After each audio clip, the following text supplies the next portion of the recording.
வசூலில் ரஜினி படத்தை ஓவர்டேக் செய்த அரண்மனை 4 பாக்ஸ் ஆபீஸில் படைத்த புது சாதனை. சுந்தர் சி இயக்கத்தில் தமன்னா, ராஷி கண்ணா நடிப்பில் திரைக்கு வந்துள்ள அரண்மனை 4 திரைப்படத்தின் 4ஆம் நாள் வசூல் நிலவரத்தை பார்க்கலாம். தமிழ் சினிமாவில் பேய் படங்களுக்கு தனி மவுசு உண்டு. இதன் காரணமாக காஞ்சனா, அரண்மனை, தில்லுக்கு துட்டு, பீட்சா போன்ற திரைப்படங்கள் அடுத்தடுத்த பாகங்களாக உருவாக்கி வருகின்றன. காஞ்சனா திரைப்படம் இதுவரை 3 பாகங்களாக ரிலீஸ் ஆகியுள்ளது. அதேபோல் சந்தானம் நடித்த தில்லுக்கு துட்டு படம் 2 பாகங்களாகவும், பீட்சா திரைப்படம் 3 பாகங்களாகவும் ரிலீஸ் ஆகி வரவேற்பை பெற்றன.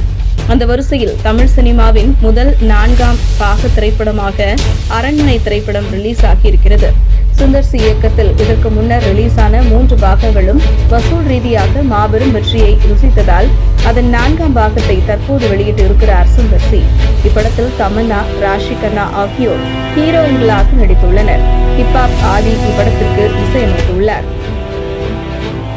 தமிழ் சினிமாவை பொறுத்தவரை இந்த ஆண்டு புதுப்படங்கள் எதுவும் பெரிய அளவில் சோபிக்கவில்லை. அந்த ட்ரெண்டை அரண்மனை 4 திரைப்படம் தகர்த்தெறிந்து உள்ளது. அப்படம் பாக்ஸ் ஆபீஸில் பட்டையை கிளப்பி வருகிறது.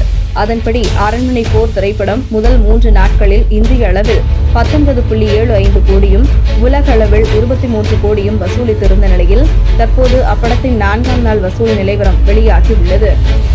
அதன்படி அரண்மனை 4 திரைப்படம் 4ஆம் நாளான நேற்று இந்தியாவில் மட்டும் 3 கோடி ரூபாய் வசூலித்துள்ளது.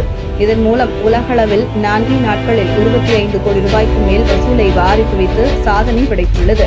ரஜினிகாந்த் நடிப்பில் இந்த ஆண்டு திரைக்கு வந்த லால் சலாம் திரைப்படம் 4 நாட்களில் வெறும் 11 கோடி ரூபாய் மட்டுமே வசூலித்திருந்த நிலையில் அரண்மனை 4 திரைப்படம் அதைவிட டபுள் மடங்கு வசூலை வாரி குவித்திருக்கிறது.